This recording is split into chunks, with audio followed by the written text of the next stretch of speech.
அழகு குட்டி செல்லம் உன்னை அள்ளி தூக்கும் போது உன் பிஞ்சு விரல்கள் மோதி நான் நெஞ்சம் உடைந்து போனேன்.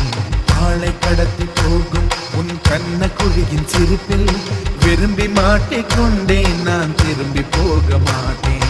அம்முனி என் பொம்முனி, மம்முனி என் மின்மினி, உனக்கு தெரிந்த மொழியிலே எனக்கு பேச தெரியல, எனக்கு தெரிந்த பாஷை பேச உனக்கு தெரியவில்லை. ரோஜா பூ கை ரெண்டும் காற்றோடு கதை பேசும், உன் பின்னழகில் பௌர்ணமிகள் தகதிமிதான் சதி பேசும். எந்த நேரம் ஓயாத அழுகை, ஏன் இந்த முட்டைக்கால் தொழுகை.